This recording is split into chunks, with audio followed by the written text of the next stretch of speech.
Okay. So as far as the overall syllabus progress is concerned, we have finished the first living world, which is needed at very beginning, in a very beginning of biology. So वो living world क्या है, उसकी study कैसे की जाती है, वो जानना बहुत जरूरी था. So we have finished the living world. Then as far as this hierarchy was concerned, उस hierarchy से ऊपर हम जाते हैं तो हमें लिविंग का यूनिट स्टार्ट होता है. जब एक hierarchy देखते हैं तो 3 hierarchies मैंने बताई थी. What were these 3 hierarchies? What were the 3 hierarchies? Anyone?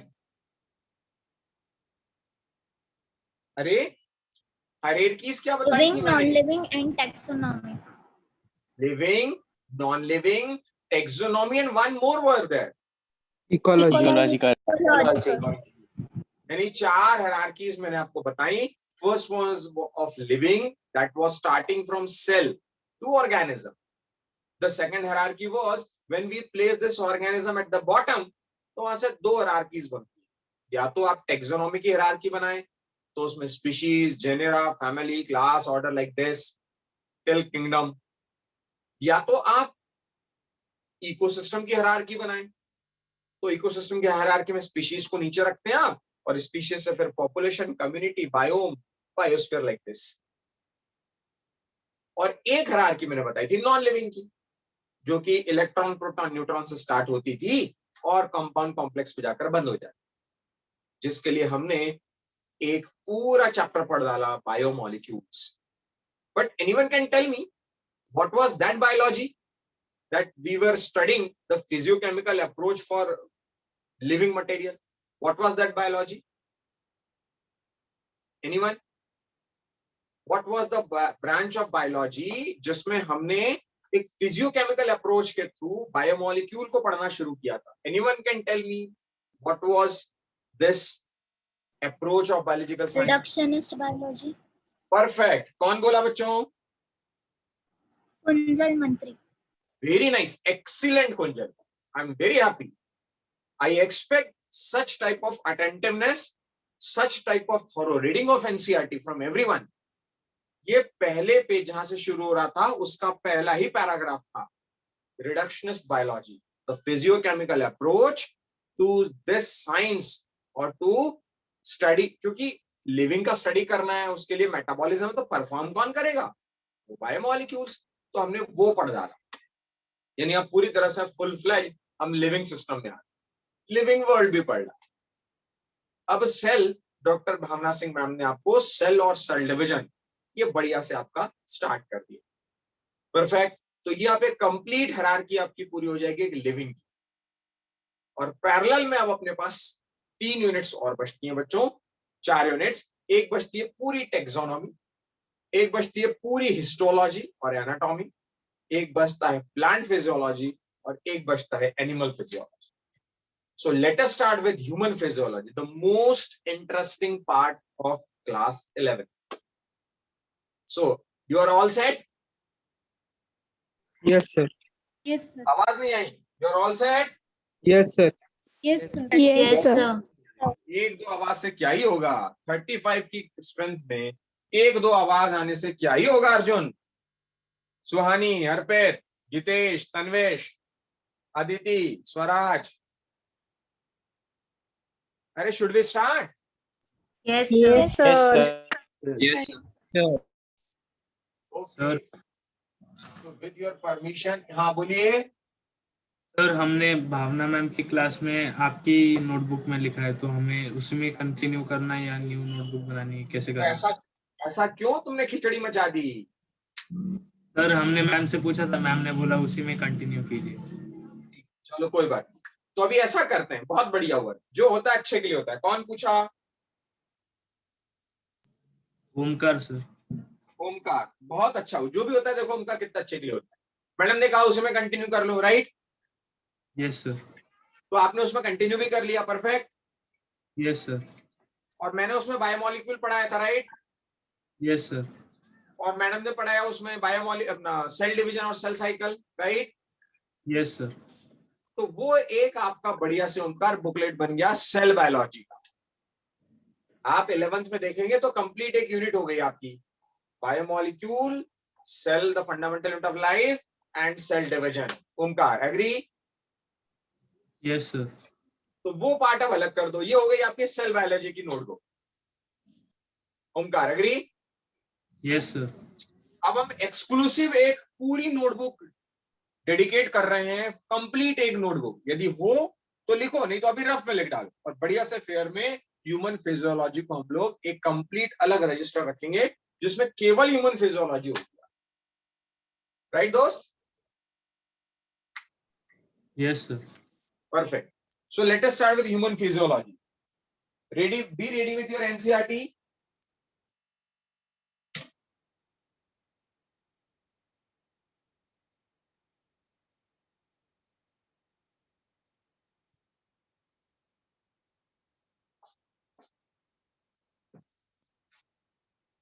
Okay. Let me take my NCERT.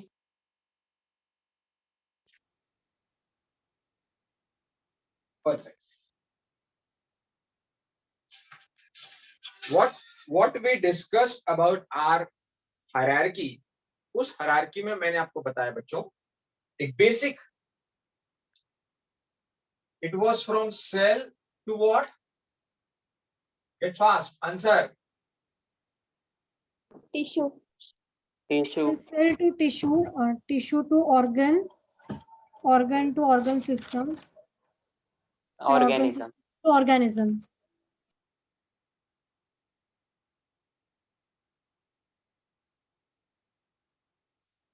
अब ऐसे समझते हैं कि इसके नीचे का पार्ट कौन सा था?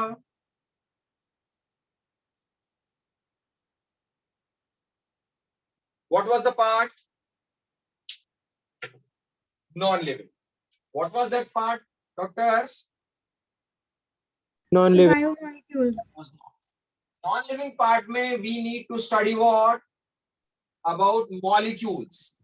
But those molecules were making a biological system active and metabolically functional. So those molecules were called as. Biomolecules. Agree? Yes, sir. Yes, Yes, sir. Chapter biomolecules. Madam started about cell and cell biology. One chapter is remaining, that is tissue and histology. And now we are starting with what? This is physiology. Agree? Yes, sir. Perfect. तो अब हमें ये ध्यान रखना है कि आपको मैं जो फिजियोलॉजी पढ़ाने वाला हूं वो किस मोड में पढ़ाने वाला हूं और किस तरीके से आपको उसे रीड करना है। बेसिक पॉइंट्स और बेसिक एस्पेक्ट्स उसके क्या हैं, उसको समझते हुए कोई भी फिजियोलॉजी जब आप पढ़ें तो उसी मोड में आपको पढ़ना है। कौन कौन सी फिजियोलॉजी पढ़नी है वो भी समझ।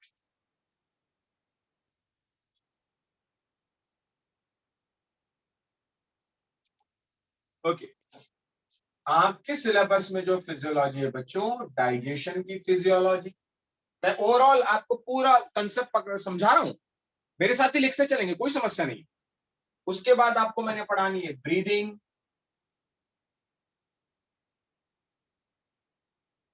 then we will discuss about circulation. After circulation we will deal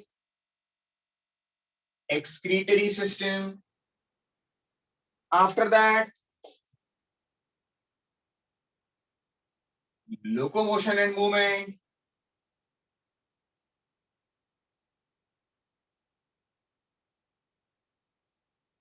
After that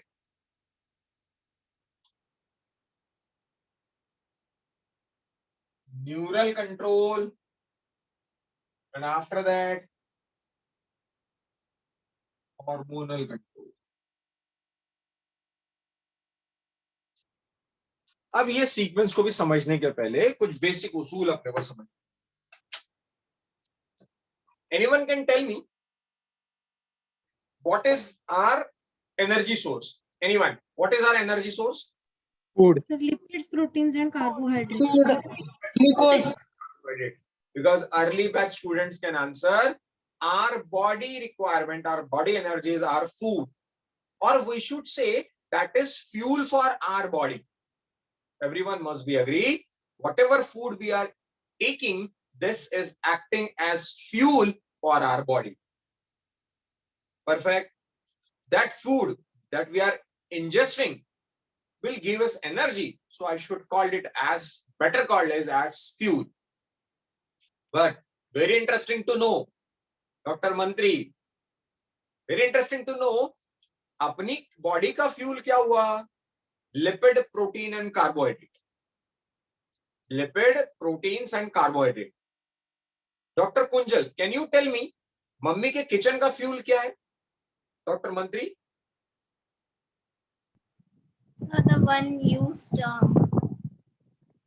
LPG, liquid LPG, petroleum gas. Liquid petroleum gas. बहुत बढ़िया. तो मम्मी के किचन का फ्यूल हुआ LPG और अपनी बॉडी का फ्यूल हुआ LPC. है ना मजे की बात? मम्मी के किचन का फ्यूल हुआ LPG और अपनी बॉडी का फ्यूल हुआ LPC. Doctor Mantri, agree? Yes, sir. Doctor Anjali, doctor Arpit Jadhav, ये ध्यान रखने के लिए थोड़ा सा मैंने इंटरेस्टिंग वे में आपको बताया कि मम्मी के किचन का फ्यूल लिक्विड पेट्रोलियम गैस, अपनी बॉडी का fuel LPC, lipid, protein and carbohydrate. अब मजे की बात दोस्तों ऐसे समझिए कि दुनिया में इन तीनों के अलावा नेचर में कोई भी ऐसा सब्सटेंस नहीं है that can provide you the energy. बात को समझना, कुछ लिखने की जरूरत नहीं है, कंसेप्ट पकड़ में आ जाएगा तो अपन सारी फिजियोलॉजी समझेंगे. दुनिया में कोई ऐसा फूड या फ्यूल आपके लिए अवेलेबल नहीं है जो आपको एनर्जी दे सकता है अदर देन LPC. यदि किसी को लग रहा हो तो मुझे बताएं.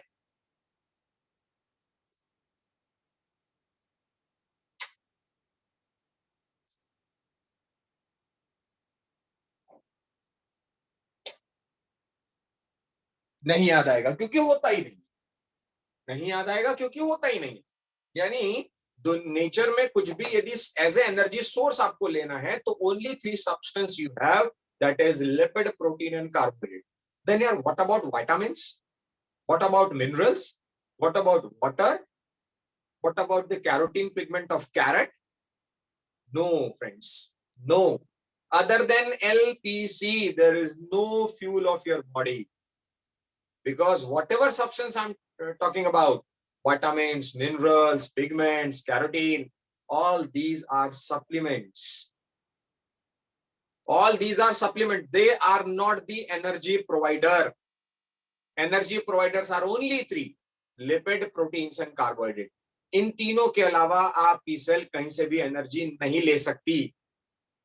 हाँ, लेकिन ये बात अलग है कि इन तीनों से एनर्जी रिलीज करवाने के लिए you need vitamins, you need minerals, you need water, you need pigments, what not.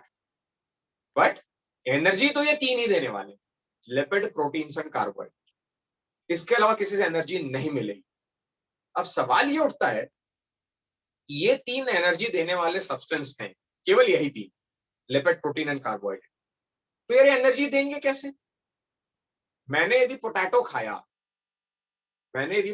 खाया तो पोटैटो तो मेरी बॉडी में एनर्जी दे नहीं सकता, क्योंकि पोटैटो तो पॉलीमर है. अपन ने पढ़ा है बायोमोलिक्यूल कि potato is a polymer. Potato तो कार्बोहाइड्रेट है, स्टार्च है, ये एनर्जी मुझे दे नहीं सकता. लिपिड, प्रोटीन और कार्बोहाइड्रेट ये मेरी बॉडी में जैसे ही मैं इंजेस्ट करता हूं, ये मेरी बॉडी में एब्जॉर्ब भी नहीं हो सकता. ये इतने बड़े मॉलिक्यूल है, इतना बड़ा पॉलीमर है, ये मेरी बॉडी में एब्जॉर्ब हो ही नहीं सकते. तो क्या करूं? इसीलिए तो पहली फिजियोलॉजी पढ़ाई जाती है. This is what? Digestion. Whatever substance you are eating, my dear, whatever substance you are eating, it will be break down into smaller particles. The process is what? Digestion. अब खाइए मजे से, चाहे जो खाना खाइए यार, पोटैटो खाइए, साबूदाना खाइए, साबूदाना वड़ा खाइए, नो प्रॉब्लम. क्योंकि जब आप खाएंगे तो it will be catabolised. It will be catabolised. Catabolism मतलब पॉलीमर का मोनोमर में टूटना. और वो जो कैटाबोलाइज्ड होगा तो वो छोटे छोटे पार्टिकल में टूटेगा। लिपिड खाया होगा तो फैटी एसिड में टूटेगा, प्रोटीन खाया होगा तो किस में टूटेगा, बोलो। Amino acid. परफेक्ट, इसीलिए पहले बायोमॉलिक्यूल पढ़ाया गया था दोस्तों। आया समझ में अब? डॉक्टर परदेसी, Yes, sir. स्वराज भाई, Yes, sir. लिपिड प्रोटीन टूटेगा अमीनो एसिड में, और कार्बोहाइड्रेट किस में टूटेगा? Glucose. Glucose. Sugar. Perfect. So that आप इसको खाइए, मतलब अजीब सी विडंबना है, इन तीन के अलावा कुछ खा नहीं सकते और ये तीन बॉडी में एब्जॉर्ब हो नहीं सकते। कोई बात नहीं, डाइजेशन की फिजियोलॉजी अपने पास है। दांतों से चबाया, फिर जूस ने चबाया, जूस ने उसको मिक्स करके इसका बुलस बना दिया, उसको डाइजेस्ट किया और फिर हमने आगे बढ़ा दिया, तो एब्जॉर्बेबल फॉर्म में आ गया डाइजेशन से। फाइन, अब एब्जॉर्ब कर लिया गया, लेकिन कुछ मतलब नहीं है क्योंकि ये स्टोर नहीं हो सकता। कुछ मतलब नहीं क्योंकि ये स्टोर नहीं हो सकता। क्यों नहीं हो सकता भाई? ग्लूकोज, अमीनो एसिड और फैटी एसिड स्टोर नहीं हो सकते। इनको स्टोर होने के लिए ग्लूकोज को चाहिए ग्लाइकोजन, अमीनो एसिड को चाहिए प्रोटीन या डीअमीनेटेड फॉर्म, और फैटी एसिड को चाहिए फैट्स, जो कि स्किन के नीचे सब एपिडर्मल लेवल पर जमा होगा, जिसमें एडिपोज टिश्यूज होते हैं। तो फिर खा क्यों रहे भाई? खा इसलिए रहे हैं ताकि एनर्जी तुरंत तो मिले, इसलिए तो खा रहे हैं। तो पहले आपने कैटाबोलाइज कर दिया, उसको मोनोमर में तोड़ दिया, हमने उसे एब्जॉर्ब कर लिया, जिस सेल को जरूरत थी उसे पहुंचा भी दिया, डाइजेशन का काम खत्म। बट अभी एनर्जी मिली नहीं ना, तो एनर्जी लेने के लिए अब क्या करना पड़ेगा? Anyone? Sir, we will have to oxidize glucose to release energy. Perfect, very nice. भैया मम्मी को तुमने गैस की टंकी लाकर दे दी, सिलेंडर लाकर दे दिया, काम हो जाएगा क्या? नहीं, you need to burn it. आपको बर्नर और लाइटर तो देना पड़ेगा ना मम्मी को, तब वो जैसे ही उसको ऑन करेंगी उसको एयर मिलेगी, और एयर मिलेगी और आपने उसको लगाया लाइटर तो वो जल पड़ेगा। Doctors agree? Yes Yes, sir. Yes sir. Sayan भाई, सायन दरबार समझ में आ रहा है कि नहीं? Yes sir. परफेक्ट। तो बच्चों क्या हुआ, अब मुझे ऑक्सीजन कहां से दूं? मम्मी ने तो बर्नर ऑन किया, ऑक्सीजन मिल गया, मैं कहां से दूं यार? मैं देता हूं ना। रेस्पिरेशन। परफेक्ट, मैंने उस ऑक्सीजन को ले लिया, इंस्पिरेशन, फिर उसने बर्न किया, बर्न करके सब जल गया, यानी जल गया इन द सेंस सारा उसका फूड एनर्जी मिल गया, बचा हुआ वेस्ट CO2 के फॉर्म में मैंने एक्सेल कर। तो इसीलिए तो कहते हैं सिर्फ खाना ही खाने से एनर्जी मिल गई होती तो क्या बात थी, सांस लेना बंद कर देते, but practically impossible. Whatever food you are intaking, so called as fuel, LPC, it has to be catabolized first in the process of digestion. Then it should be anabolized because respiration is an anabolic process. यहाँ छोटे molecule से बड़े ATP जैसे molecule बनते हैं। ATP हमने पढ़ा है किसमें? बायोमॉलिक्यूल। डॉक्टर छाजेड़, समझ में आ रहा है कि नहीं? Yes, sir. चलिए, तो भैया इससे खाया पिया पचाया, इससे एनर्जी ले ली, रेस्पिरेशन में ऑक्सीजन गई, as good as acting as lighter, और वो नॉब और बर्निंग और biological oxidation of fuel, biological oxidation of fuel भाई। लेकिन सवाल ये है, वो ऑक्सीजन जो आपने ले ली, लंग से आगे लेकर कौन जाएगा? Circulatory system. Circulatory system. Perfect भाई, सब कर लो तुम, लंग्स तक पहुंचा भी दी ऑक्सीजन, अब लंग्स हार्ट को देगा तब ना हार्ट उसे पंप करेगा, और जब हार्ट पंप करेगा तो हर ऑर्गन तक जाएगा, हर ऑर्गन तक ऑक्सीजन पहुंची, और ऑलरेडी वहां पर आपने क्या पहुंचा दिया था? ग्लूकोज, और ये रही ऑक्सीजन, यानी बर्निंग रेडी, मतलब बर्नर रेडी और बर्निंग वाला फ्यूल रेडी, और ये लगी अब मैच बॉक्स, और ये लगा जलने, और ये लगी मिलनी एनर्जी। तो डाइजेशन तो कट करके छोटे छोटे पीस में तोड़ देगा, दैट्स इट। उस छोटे छोटे पीस को ऑक्सीडाइज करने के लिए ऑक्सीजन ये दे देगा, ये वहां पर पहुंचा देगा। लेकिन यहाँ पहुंचाने के बाद अब सब हो गया, कैटाबॉलिज्म हो गया, एनाबॉलिज्म हो गया, यानी फाइनली मेटाबॉलिज्म हो गया। यस और नो? Yes, sir. Yes. और Yes, sir. मेटाबॉलिज्म ही तो, अरे दोस्तों, मेटाबॉलिज्म ही तो आपके और मेरे जिंदा होने का सबूत है, क्योंकि हमने पढ़ा है कि characteristic feature of living being is what? Metabolism.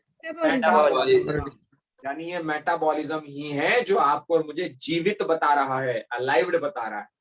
तो उस मेटाबॉलिज्म का मेटाबॉलिक वेस्ट निकलेगा। मैं जब खाना बनाऊंगा, मम्मी खाना बनाती तो स्वेटिंग होने लगती है, तो भाई जब वहां हो रही है तो बॉडी के किचन में क्यों नहीं? तो वहां बर्निंग होगी, ऑक्सीजन से जो बर्न हो रहा है, वैल्यूएबल ऑक्सीजन से हीट निकलेगी, वो जाएगी कहाँ? वो पसीना बन के निकलेगी, और इधर ना निकल रहा हो तो यूरिन बन के निकलेगी। तो मुझे वो यूरिन से निकालना भी तो पड़ेगा। वो कौन? Excretory system. Excretory. And let me very clear, and I'm very much excited to tell you, you are what? You people are what? Living beings. Are you people are what? Human being. Mammals. दोस्तों, हम लोग कौन हैं? Homo sapiens. अरे होमो sapiens कितना technical जाएगा मेरे भाई। Proud रेजोनाइट्स। What we are? Proud resonance. Proud resonanites. So you must know now. You are going to listen a concept, a fact that no one is knowing at your age. अक्खे नाशिक में पूछ के देखिए किसी से, है ना? किसी से पूछिए कि what is the difference between excretion and ejection? कोई बताएगा मुझे? Sir, may I tell? हाँ बोलिए। Sir, excretion will be the removal of waste products by all metabolic processes like urea, but ejection Okay. will only be the removal of products of digestion. Doctor, early batch में होने के बाद भी एक जगह चूक गई डॉक्टर गायत्री। कहाँ चूक हुई? कोई बात नहीं, ये ऑलरेडी हमने कंसेप्ट पढ़ा था गायत्री अर्ली बैच में, right? Yes, sir. Yes, sir. Excretion is, my dear Dr. MJ, excretion is removal of metabolic waste, and ejection is removal of catabolic waste. Catabolic. Perfect. So कहने के बजाय instead of telling कि सिर्फ digestion का product है, Gayatri, more technically what we should say, it is the removal of Catabolic waste, catabolic waste, and it is the removal of anabolic waste. metabolic, not anabolic, metabolic. This is metabolic, this is catabolic. Perfect. Dr. Kaparnes, agree? Yes, sir. Perfect, क्योंकि आप भी थी उसमें। Ayesha, you got the concept? Yes, sir. Also, in Tell me. excretion, the food is completely digested, right? And in ejection, it's not completely digested.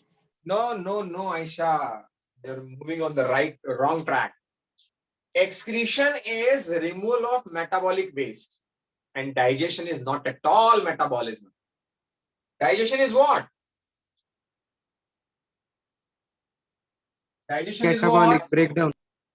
Catabolism. Breakdown. Aisha, since it is catabolic breakdown of the food substance, so how the removal will be metabolic?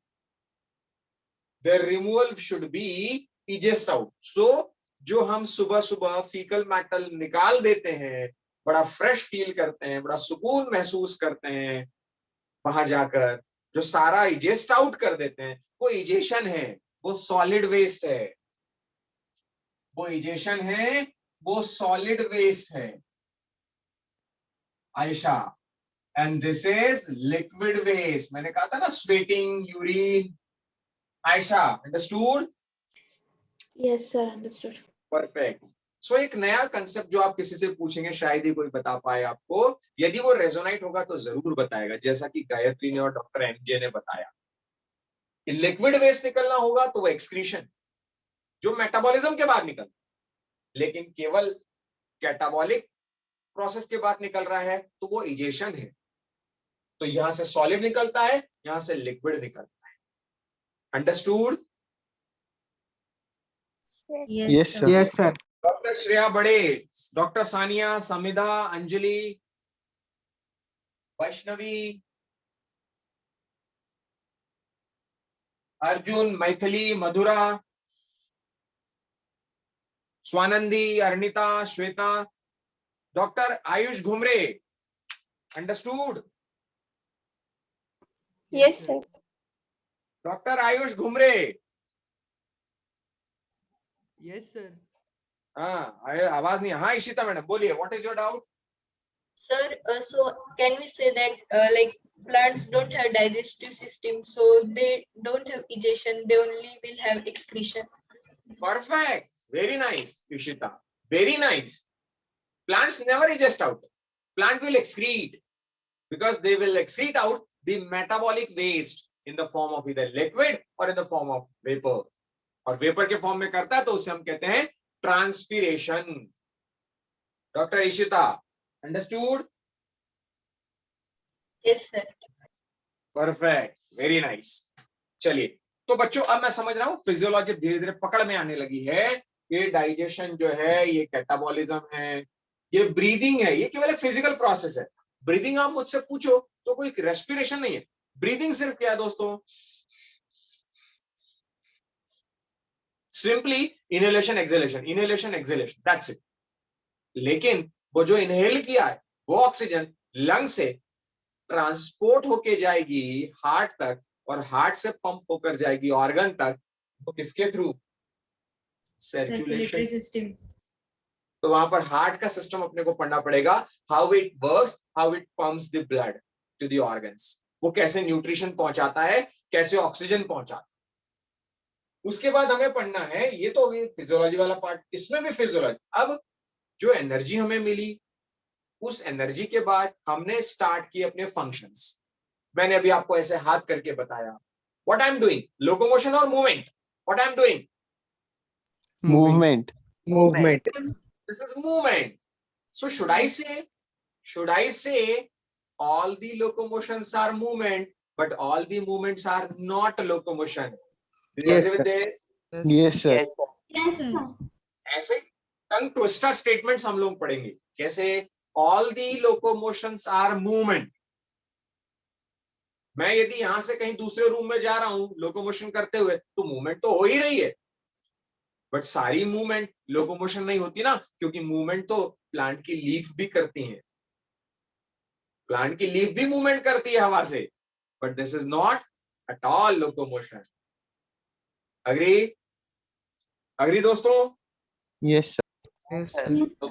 Doctor Gauli, doctor Chaure, doctor Bachhav, doctor MJ, Maithili, Yes, Yes, sir. Clear. Perfect.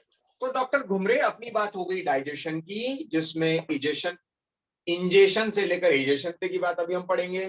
Breathing में सिर्फ inhalation exhalation हम पढ़ेंगे, circulation में transportation हम पढ़ेंगे, excretion में metabolic waste का निकालना हम पढ़ेंगे, लोकोमोशन मूवमेंट में जाहिर सी बात है मुझे आपको स्केलेटन बताना पड़ेगा, मुझे आपको मसल बतानी पड़ेगी। मैं जो ऐसे हाथ आपको दिखा रहा हूं, ये मैं कौन सी मसल का इस्तेमाल कर रहा हूं, स्मूथ मसल की skeletal muscle? Skeletal muscle. Skeletal muscles. Skeletal. Doctor Ghumare, आप मुझे बता सकते हैं अपनी स्मूथ मसल भी होती है और कहां होती है? Doctor Ayush?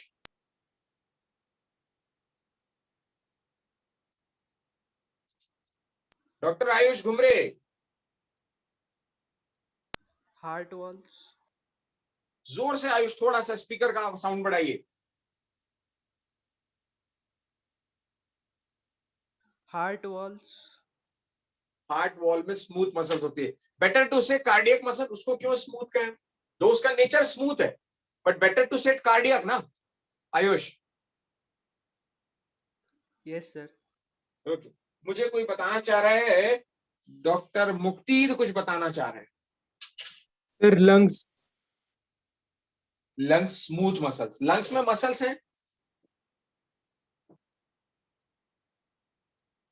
Sir, doctor intercostal Gayatri कुछ कहना muscles. चाह रहे? हाँ, कोई बोला कुछ? Sir, what about the intercostal muscles then? Okay, intercostal muscles, ठीक है, दैट आई एग्री। तो लंग्स मत बोलो भाई, इंटरकॉस्टल मसल्स बोलो। गायत्री और कहीं बताना चाहेंगे आप? Yes, sir, in the all involuntary movements, like movement of food in the digestive tract. Perfect, simple in digestive tract. भाई मैंने कुछ खा लिया, उसके बाद मेरा कंट्रोल थोड़ी होता है कि यार गलती से किसी और का खाना खा लिया, गलत खा लिया, अब मैं बहुत यहाँ पर टाइट सा कुछ बांध दूं और उसको बंद कर दूं कि भैया आगे की मसल काम ना करे। वो तो अपना काम वैसे भी करती रहेंगी।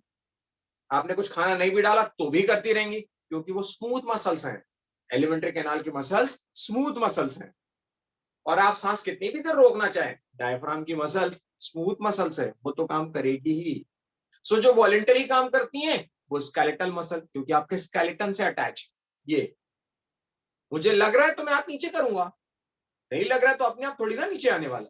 Since it is attach to my skeletal system, so it is skeletal muscle which is related to or which is attached to my viscera or organs, that is visceral muscle called as smooth muscles, जो अपने हिसाब से काम करती रहती है, उस पर मेरा कंट्रोल नहीं हो सकता। Perfect, okay. So in that way हमें मसल्स और बोन्स इसमें पढ़नी है, neural and hormonal. One day I told you कि न्यूरल जो है वो कैरेक्टरिस्टिक फीचर है 5 किंगडम में। कौन से किंगडम का? Monera, Animalia. Protista, fungi, Plantae और Animalia. Animalia. एनिमेलिया। क्योंकि न मोनेरा में नर्वस सिस्टम है, न प्रोटिस्टा में नर्वस सिस्टम है, न प्लांटे में है, न फंगस में है। Only the characteristic feature of nervous system is in Mammalia, is in animalia. Perfect. तो उस नर्वस सिस्टम का हमें ब्रेन पढ़ना है, स्पाइनल कॉर्ड पढ़नी है, कैसे सेंस को रिसीव करते हैं, कैसे स्प्रेड होता है, ये पढ़ना है। और लास्ट है बच्चों हार्मोनल कंट्रोल। ओवरऑल बॉडी का जो कंट्रोल है काफी हद तक, चाहे वो मेल हो या फीमेल चाइल्ड हो, आपके और मेरे हार्मोन्स काफी हद तक हमारी ग्रोथ से लेकर, प्यूबर्टी से लेकर, एडोलेसेंट स्टेज को लेकर, सेक्सुअल लाइफ को लेकर सारा चीज हार्मोन्स कंट्रोल करता है। तो कहीं ना कहीं वो एक सिस्टम हमें समझना पड़ेगा, व्हाट इज दैट सिस्टम। तो ऐसे करके कुछ ये फिजियोलॉजीज बच्चों हमें पढ़नी है। अंडरस्टूड? इस फिजियोलॉजी को पढ़ते समय किन पॉइंट्स पर मैं चर्चा करूं? Overall points. और मैं कभी छूट जाए मुझसे तो मुझे याद दिलाइएगा कि सर आपने कहा था इतने पॉइंट्स तो डिस्कस करने ही हैं। स्वानंदी, अग्री? Yes sir. पहला पॉइंट बच्चों हम देखेंगे तो इवोल्यूशनरी ट्रेन।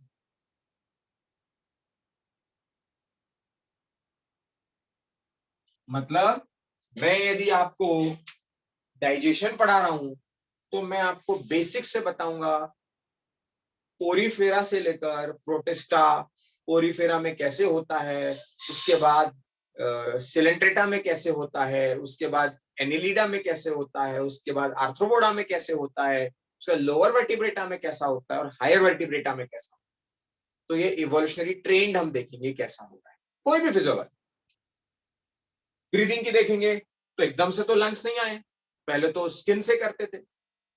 अर्थवर्म जो एनेलिडा है वो तो स्किन से ही रेस्पिरेशन कर लेते, फिर कहीं पर जाकर ट्रैकियल सिस्टम आया, फिर ब्रोंकियल सिस्टम आया, लंग्स डेवलप हुए, उसके पहले एक्वेटिक में गिल्स होते हैं।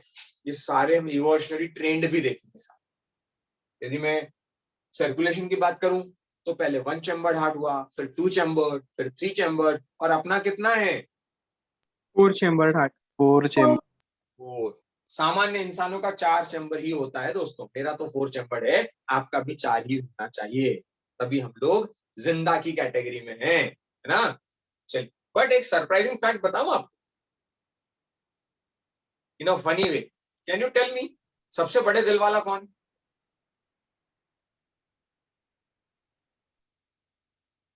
सब कहेंगे मैं हूं। Newell. वेल सब कहेंगे। वाला. मैं कहता हूं मैं हूं सबसे बड़े दिल वाला।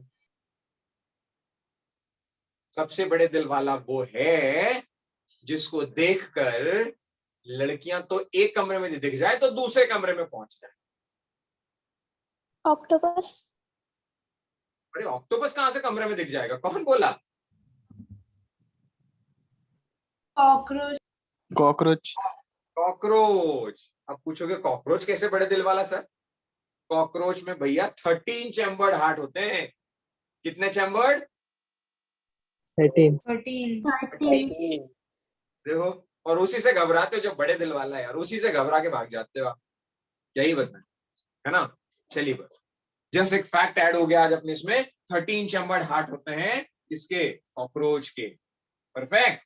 चलिए एनीवेज, तो पहला तो इवोल्यूशनरी ट्रेंड हम देखेंगे बच्चों, उसके बाद इवोल्यूशनरी ट्रेंड यदि हम देख लें तो उसके बाद जनरल बेसिक मैकेनिज्म समझने के पहले हमें समझना पड़ेगा उसका सिस्टम, यानी ह्यूमन डाइजेस्टिव सिस्टम या ह्यूमन सिस्टम, वो फिजियोलॉजिकल सिस्टम। यदि ब्रीदिंग की बात कर रहे हैं तो लंग्स क्या है, डाइजेशन की बात कर रहे हैं तो एलिमेंट्री कैनाल क्या है, इसके बारे में हमें समझना पड़ेगा। अगली और तीसरी Yes, बात, sir. यदि ह्यूमन सिस्टम जब हम पढ़ लें तो ह्यूमन सिस्टम मतलब उसकी मुझे आपको क्या बतानी पड़ेगी, system, complete system,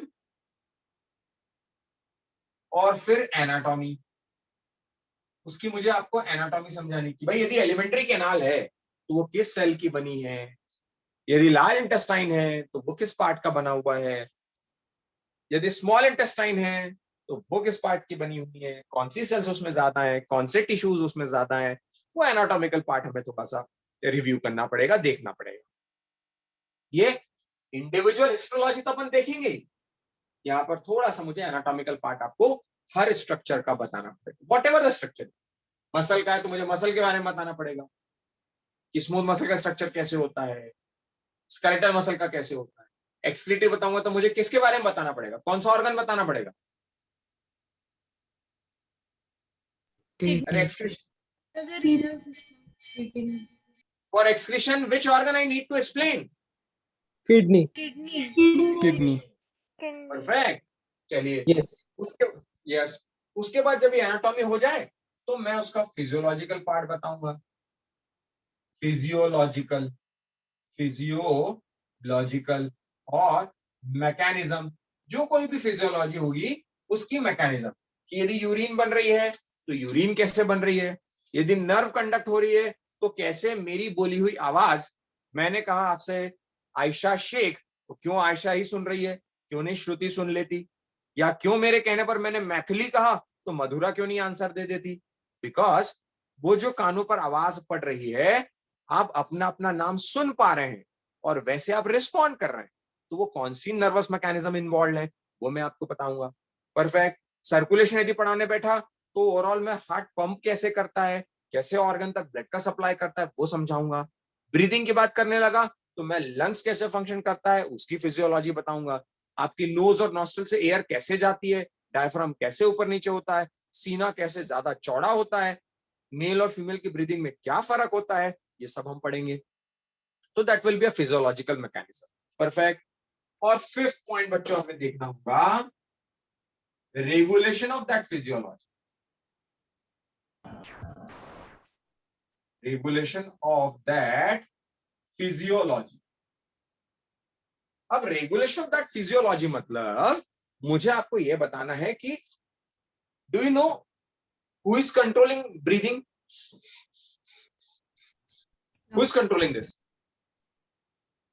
Sir, no one. Smoothness. सबसे बढ़िया Medulla आंसर कि ऊपर oblongata. वाला कंट्रोल कर रहा है।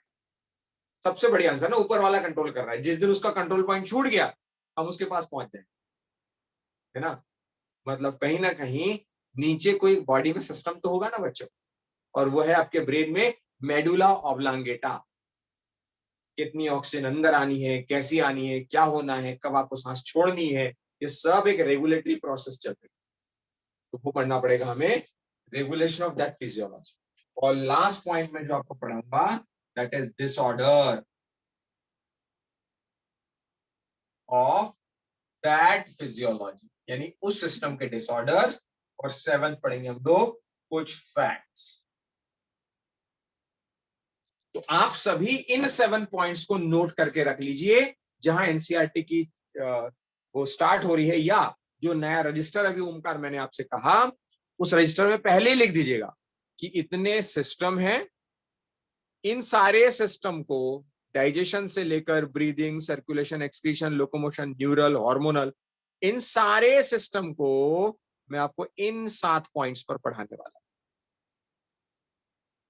परफेक्ट। तो इसको नोट कर लीजिए।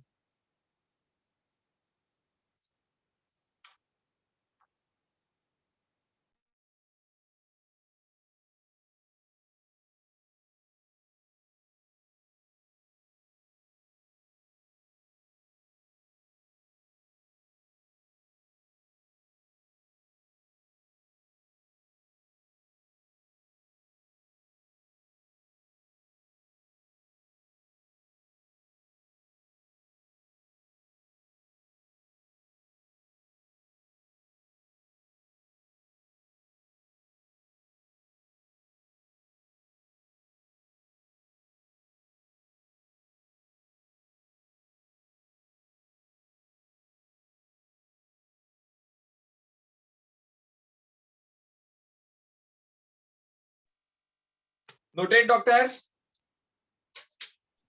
Yes, sir. Yes, sir. Yes. Should I erase this? इससे तो शेयर करने की जरूरत नहीं मुझे, क्योंकि कुछ नहीं, 7 पॉइंट्स अपन ने लिखे हुए। Yes, sir. Agree? Yes, sir. Even though मैं शेयर कर देता हूं, ताकि जब भी आप पढ़ें तो बार बार आपको उसका रिकॉल होता रहे।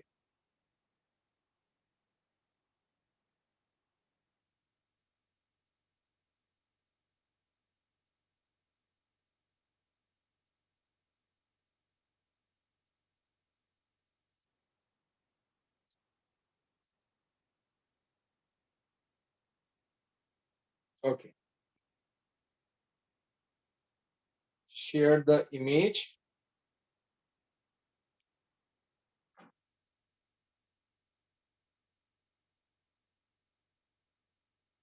चलिए नेक्स्ट पढ़ते हैं बच्चों। अब पहला सिस्टम स्टार्ट कर रहे हैं, कौन सा?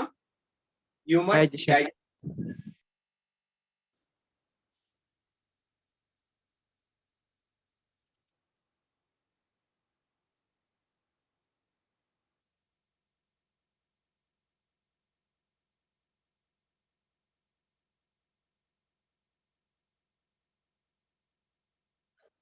डॉक्टर उत्कर्षा इसी में है कि दूसरी बैच में है?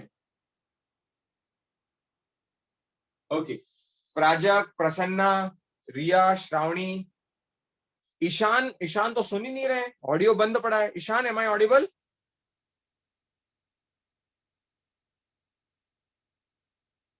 कोई बात। Which physiology we are going to start? Human physiology. मतलब which physiology मतलब तो मुझे पता है दोस्तों, Digestion. ह्यूमन डाइजेशन, है ना। कुछ चार्ट मेरे साथ बना लेंगे पहले, और उसके बाद फिर हम बातें करेंगे कि कैसे कैसे होता है डाइजेशन। सबसे पहला पॉइंट क्या था? कोई भी फिजियोलॉजी पढ़ने का कौन सा पॉइंट क्या था पहला? Evolutionary trend. Perfect.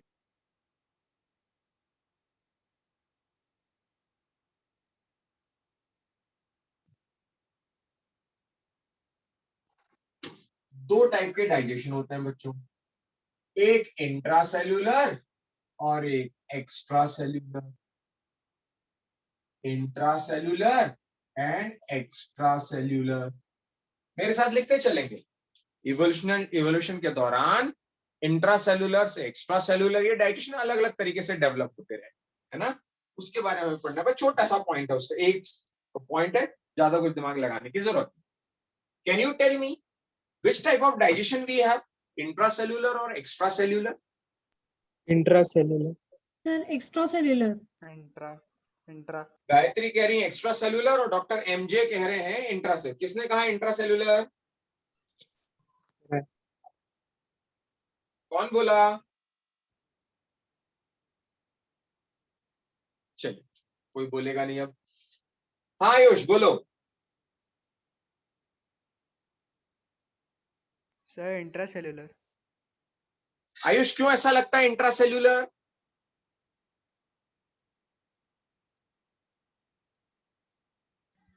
Because Food is oxidized within a cell. Oh, doctor.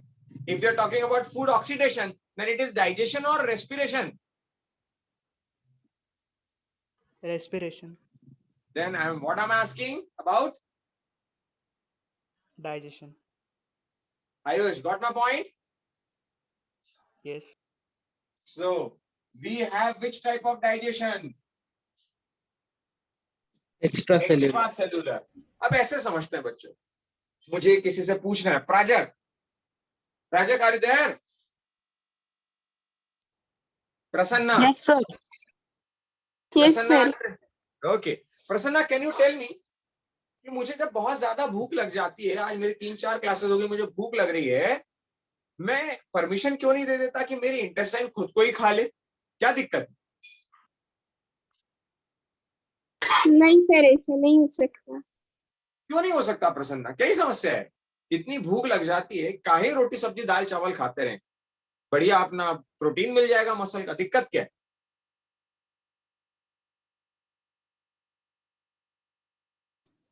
क्योंकि दाल चावल से प्रोटीन मिलता है, पर इंटेस्टाइन से क्या मिलता है? कुछ भी नहीं ना। अरे इंटेस्टाइन से तो मसल है, मसल से तो प्रोटीन ही प्रोटीन मिल रहा है ना madam.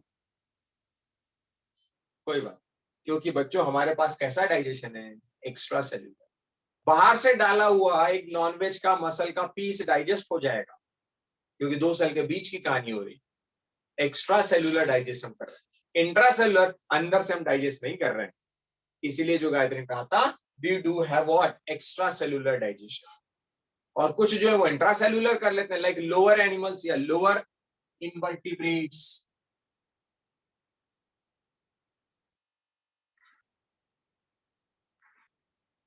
Doctor Ayush, agree? Yes, sir. Perfect. अब पढ़ते हैं ओवरऑल एनिमल न्यूट्रिशन। दूसरा पार्ट क्या था? इवोल्यूशनरी ट्रेंड के अलावा दूसरा पार्ट क्या था? Human system. Human system. तो उसके लिए इवोल्यूशनरी ट्रेंड को थोड़ा सा एक्सटेंड करते हैं और एक और पार्ट में पढ़ते हैं कि ओवरऑल एनिमल किस टाइप का न्यूट्रिशन लेते हैं। इवोल्यूशनरी ट्रेंड को ही कंटिन्यू करते हैं। और एनिमल न्यूट्रिशन की यदि मैं बात देखूं तो व्हाट आई फाउंड, कुछ 3 या 4 तरीके ऐसे हैं जिसको मैं आपको एक्सप्लेन कर सकता हूं। मेरे साथ टेबल बनाते चलेंगे। एक होगा, एक एस्पेक्ट में देखूंगा टाइप्स ऑफ न्यूट्रिशन, एक एस्पेक्ट में देखूंगा टाइप्स ऑफ न्यूट्रिशन, दूसरा एस्पेक्ट में देखूंगा मोड ऑफ न्यूट्रिशन, तीसरा पार्ट में देखूंगा टाइप्स ऑफ न्यूट्रिएंट,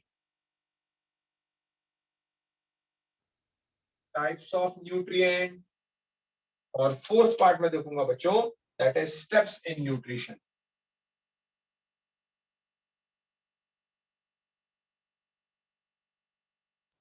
इतने सिस्टमैटिकली हम लोग चलेंगे कि फिजियोलॉजी में मार्क्स कटने का कोई गुंजाइश ही नहीं। Types of nutrition, types of nutrition as far as nutrition is concern, क्या मुझे बता सकता है कितने टाइप का न्यूट्रिशन आप लोगों ने पढ़ा होगा? 2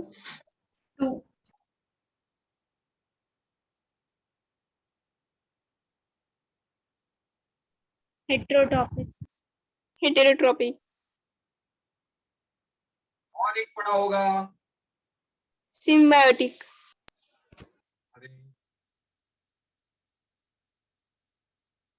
सिम्बायोटिक में भी होगा तो या तो ऑटो या तो हेटेरो ना, एक मिक्सोट्रॉफ पढ़ा होगा।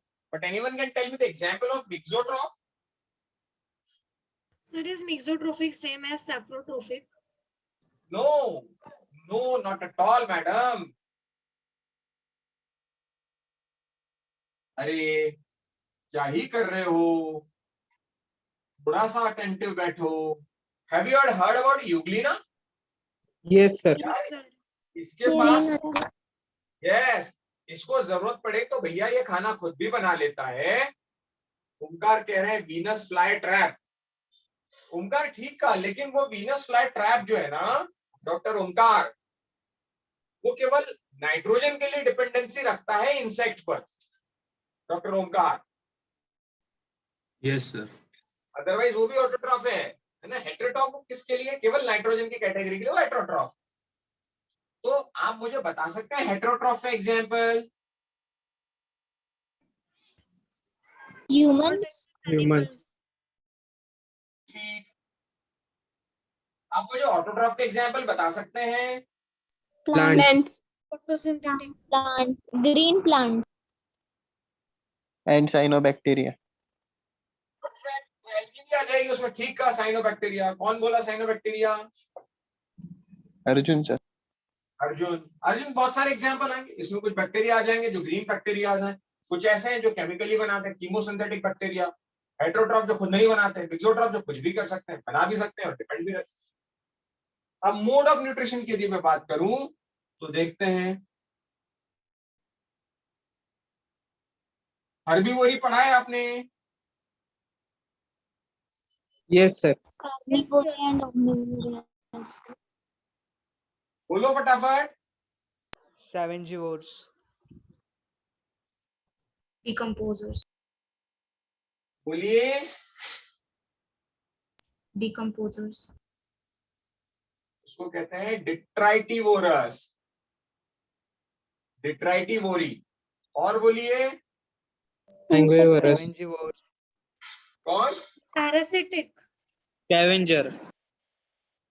Scavengivores. स्केवेंजर्स।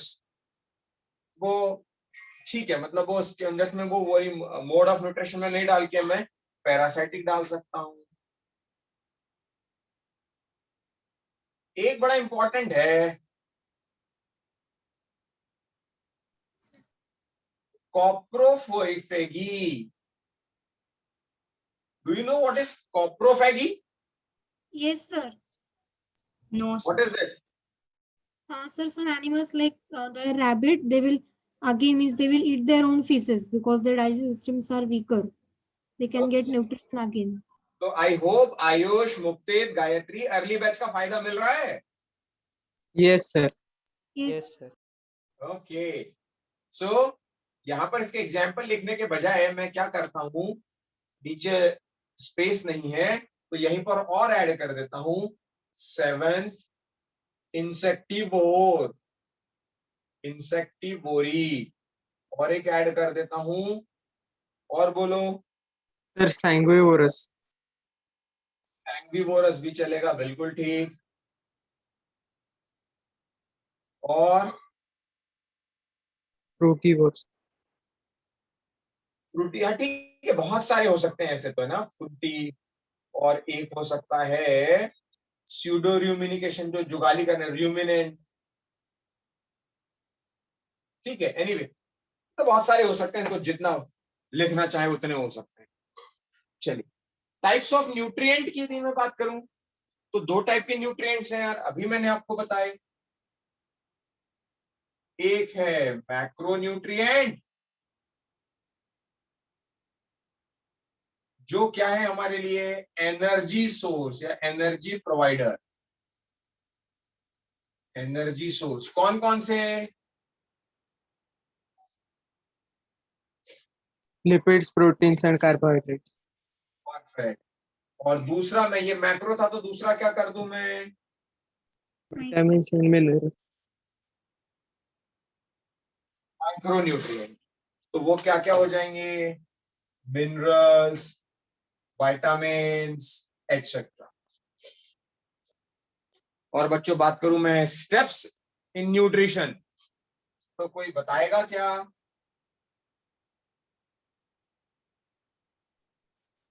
Sir, खाने को ingestion, Ingestion, रखना, digestion, sir, ingestion, absorption, digestion, absorption, and assimilation, and ingestion. sorry, digestion. digestion, then digestion, then Absorption, then assimilation. Assimilation.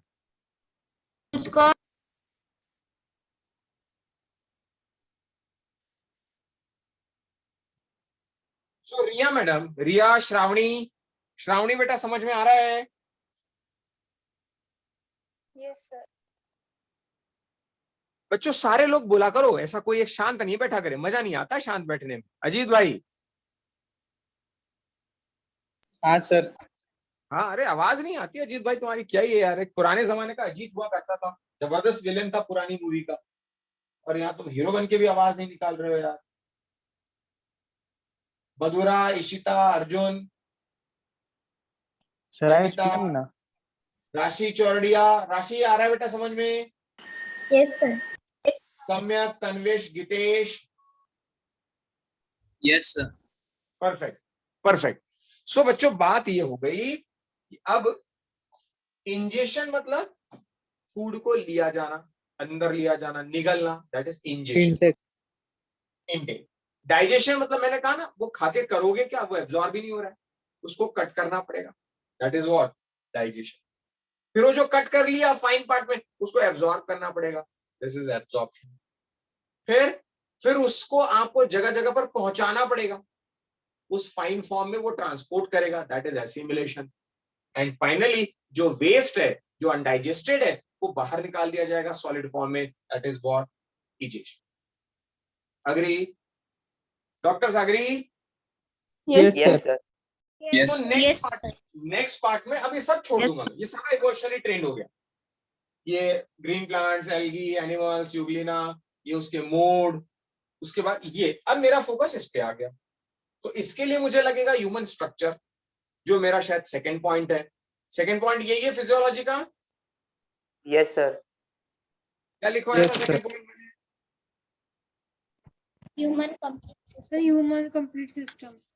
Perfect. तो what I start with elementary canal. तो please go through, एक बहुत बढ़िया diagram हमें पढ़ना है, बहुत बढ़िया डायग्राम हमें समझना है, लाइक दिस। इसको बनाएंगे भी बड़े मजे से हम, और बड़े मजे से बना के इसको समझेंगे। इसको इतने अच्छे से समझना है कि डायग्राम देखकर ही हमें सब कंप्लीट क्लियर। अग्री? तो थोड़ा सा पढ़ के रखिए, मैं स्टेप बाय स्टेप बताऊंगा बकल कैविटी में क्या हो रहा है, टीथ क्या कर रहे हैं, गम्स क्या कर रहे हैं, टंग क्या काम कर रही है, खाने के बाद फिर ये आवाज कैसे जा रही है, क्यों ऐसा होता है कि शंकर महादेवन ब्रीथलेस सॉन्ग कह देता है, क्यों ऐसा होता है कि जब हम सांस ले रहे होते हैं तो खाना नहीं डाल सकते, या क्यों जब खाना खा रहे होते हैं तो सांस नहीं ले सकते, या क्यों ऐसा होता है कि मैं जो बोल रहा हूं पिछले 2 मिनट से तो मैं सांस नहीं ले पा रहा हूं, क्योंकि मैं बोलूंगा तो मैं सांस नहीं ले पाऊंगा, और सांस लूंगा तो बोल नहीं पाऊंगा। तो ये सारे सिस्टम हमें समझने हैं। उसके बाद अंदर जाकर HCl क्या काम करता है, डाइजेशन कैसे होता है, इंटेस्टाइन में कैसे मूवमेंट होती है, पेरिस्टाल्सिस क्या होता है, that everything will go through step by step. तो पहले पूरा सिस्टम समझेंगे, खाने से लेकर निकालने तक का ये पूरा सिस्टम समझेंगे, है ना। और वो सिस्टम निकालने के बाद, अभी तो पहले खा लो, डिनर का टाइम हो गया है, फिर कल निकालने के सोचेंगे, right? Understood doctors? Yes, Yes, sir. sir. Yes sir. तो मैं समझता हूं इसको बढ़िया से पढ़ के रखिए बच्चों। It's good to close the session, it's already 8:10। आराम से खाइए, बढ़िया से खाइए। शुभ रात्रि सभी को। समझ में आया सभी को? Yes. Yes, sir. Yes sir. Okay. Yes, sir. तो कौन आज नॉनवेज खा रहा है बताओ? Raise your hand. श्रेया एक, और दूसरा कौन है? Arjun, very good. और क्या ही करोगे पापी लोगों, हैं? कोई बात, आनंद से खाओ, मजे से खाओ, क्योंकि उसमें भी अच्छा खासा प्रोटीन होता है ना, ठीक है। लेकिन अपनी तरफ से जबरदस्ती किसी की ब्रह्म हत्या ना करो, बाकी खा सकते हो तो आनंद से खाओ, है ना। और जब ऑफलाइन शुरू हो जाए तो मुझे भी आनंद से खिलाओ, राइट? चलिए, ऑल द बेस्ट। समझ में आया? Any doubt to anyone? Yes, sir. Any doubt to anyone today session? No, sir. Perfect. So good to close. Good night, everyone. Take care of yourself. Bye, sir. Thank you, Thank sir. Bye, you. sir. Bye, Thank you, sir. sir. Take care, everyone.